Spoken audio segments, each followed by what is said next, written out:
Yo, what's up, guys? I had a thought. If I were going to start over on Twitch or in live streaming in general in 2023, how would I do it? What order would I go about? Would I change anything from how I did it the first time? And how would I change things going forward? I'm hoping that this video will help you. I've been doing this live streaming thing and content creation thing for well over 5 years, but I just wanted to share a couple tips and ideas with you on how I would do it if I were going to completely start over in live streaming in 2023. Let's get into it.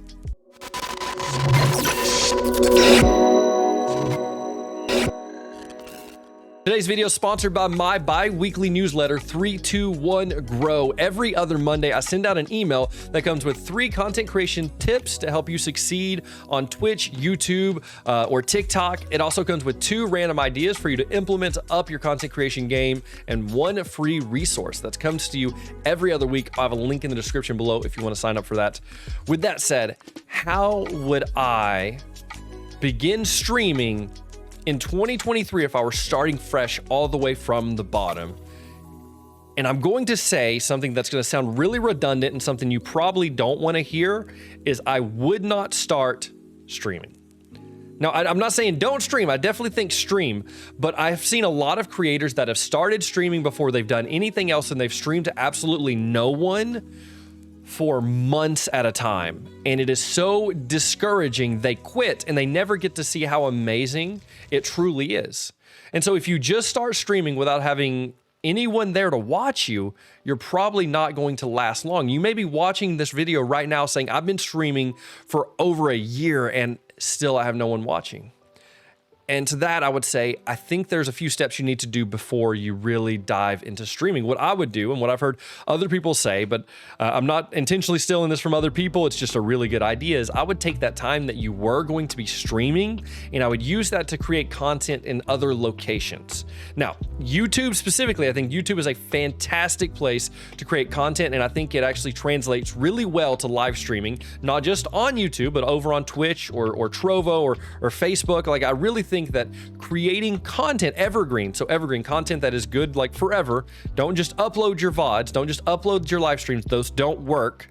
Actually create edited content for YouTube in a specific niche. Don't just upload random stuff. That doesn't work. It's never worked. It will not work. People come to a YouTube channel for a specific reason. Think about why you come to this YouTube channel or your other favorite YouTube channels. You go for a specific reason, right? And so if you're trying to launch a YouTube channel and you're uploading like vlogs and like hair care tips and stuff about like, you know, mowing lawns and then like tech reviews and like then random gameplay of every game you've ever touched, like no one knows why they're coming to your channel, right? No one knows why they're coming to your channel. So don't just throw videos out there hoping for something to happen. Find a niche, find something you like to make videos about. If it's gaming, make it entertaining or make it informative.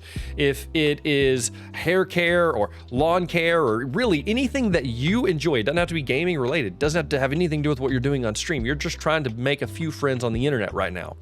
Whatever you're gonna do, stick to that niche for the next 20 videos. That's my challenge. I'm more on YouTubing and stuff in the future, but would be stick to a niche for at least 20 videos before you change that niche. So the very first thing that I would do is I would start creating content on other platforms. YouTube is obviously a great one, and the other one is, of course, going to be TikTok. TikTok is amazing for growth. Now, I will say, I don't think, and I've seen it happen for a few people. I'm not saying it's impossible, but I don't think TikTok transfers as well to live streams as YouTube does. And I think that it's the level of engagement that's there, right? When you're scrolling on TikTok, you're sitting there on your phone and you're like, flip, ha, flip, ha, flip, flip, flip, flip, flip, right? You're never stopping to engage with the channel. You may reach over and smack that follow button and follow a specific channel. You may do that. That is the highest level of engagement, right? So unless you stop to watch a live stream, we'll get to that in just a second. Unless you stop to watch a live stream, you really have very little engagement with a channel unless they start coming up in your algorithm a lot, right?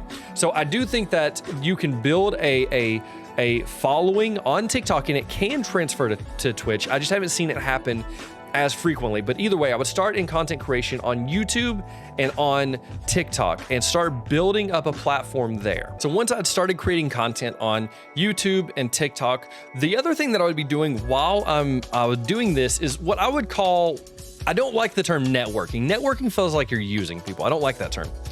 What I would be doing is I would be engaging in community. And this is actually how I started off my streaming career. This is how I hit affiliate in 12 days. When I started streaming, I hit affiliate in 12 days, was 3 streams is what it took me to actually hit affiliate and get everything that I needed. And this is because I was already involved in community.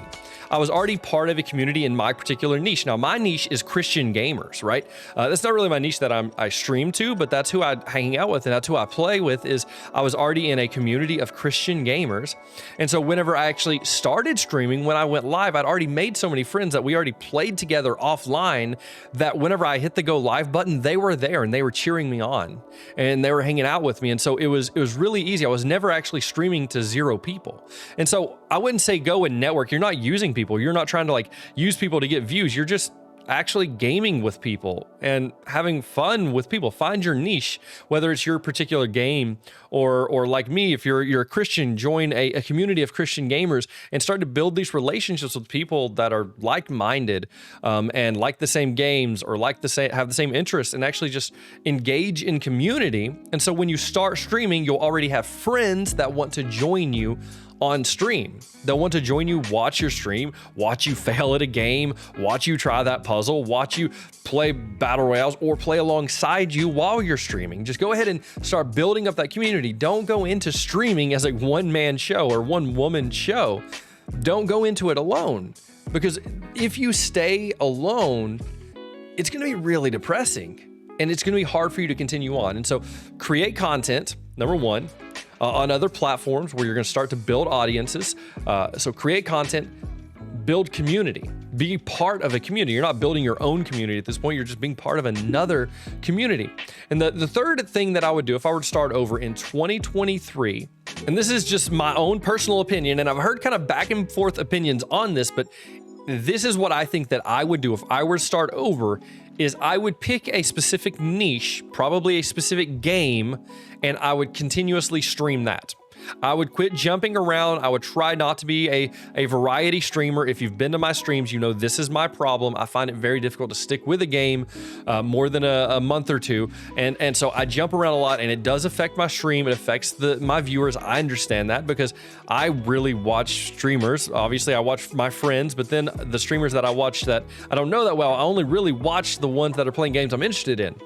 And so I would pick a game and I would say, I'm going to stream this one game for a year. That's tough.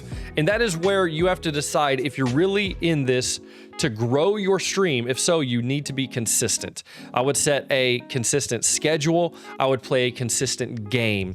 If you can't stick to a consistent game, stick to a consistent genre. So if you play Fortnite, maybe jump around to a couple battle royales if you have to, or if you play World of Warcraft, you maybe hop over to New World or some other MMO, because it's very likely that your audience for World of Warcraft is also gonna be interested in New World, so it translates really well. But when you're like me and you go from like Dungeons and Dragons to Fortnite to Stardew Valley to World of Warcraft, like, I mean, I'd make drastic jumps. I'm not saying I'm doing it right. I'm not. I make these drastic jumps, and I'm trying. And my goal for 2023, my goal as someone who's been streaming for 3 years, is to stick to a game. I have a weekly Dungeons and Dragons thing, so that's going to be in there. And so I'm trying to choose another game that I love to play, but will also fit into that Dungeons and Dragons niche. Right now, for the record, I'm leaning toward World of Warcraft. So playing WoW and D&D, and that'd be all that I stream in 2023. And obviously any kind of art stream I'm considering doing over here on YouTube. So doing art streams on YouTube on the Dr. Hills YouTube channel, and then my gaming being over on Twitch, and it'd be WoW and D&D. That is my plan. I hadn't really planned on talking about that in this video, but those are the 3 things that I would do. Is 1, don't start streaming immediately. Begin building an audience on other platforms that are easier to build an audience on, like YouTube and TikTok. Also could be Instagram Reels.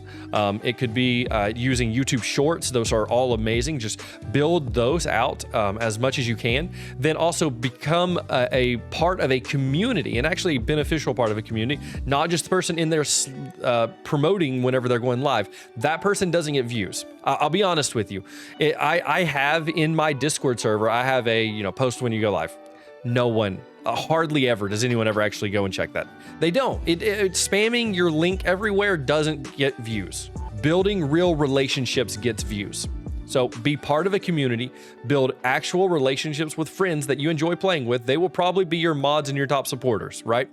They will probably end up being that. So build those out. And then the next thing is when you actually do start streaming, start consistently. Consistent game, consistent schedule, right? And consistent time. I've heard, and I know that I can, for the most part, only stream 3 hours at a time. That is about my limit because I stream when my kids go to sleep.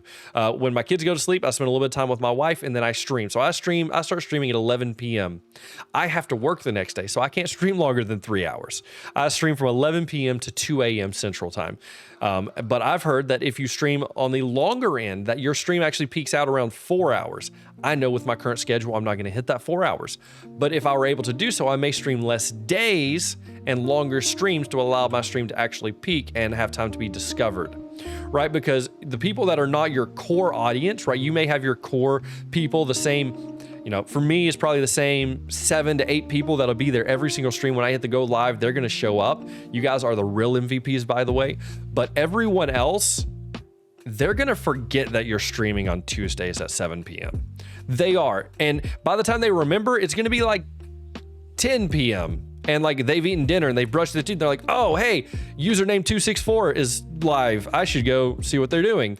Or they're like, they just sat down on the couch and they're scrolling Twitch on their phone or something, right? Like that's when you're going to get found. And so if I could, I would stream longer, but less days. And I would be using one or two of those days a week to be creating content for YouTube and TikTok and Instagram Reels and YouTube Shorts. Obviously, not all of those. Pick one or two. I would probably do YouTube and TikTok, and then probably redo my TikTok to YouTube Shorts as well. That's honestly how I would do it and how I plan to do it.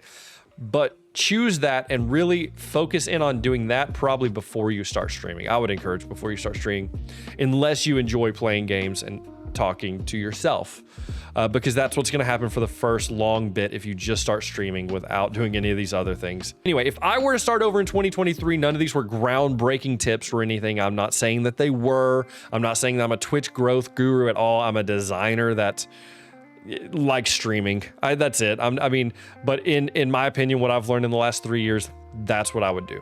And I really do think if you start out 2023 streaming like that, or maybe not streaming and creating content, I really think that you will grow. Anyway, hope you enjoyed this video. If you did, make sure you subscribe, follow me over on Twitch, because that whole creating content to get viewers on Twitch thing, that's what we got going right here. So if you're here, you're part of the plan. Okay. All right. I appreciate you guys. I'll catch you in the next one.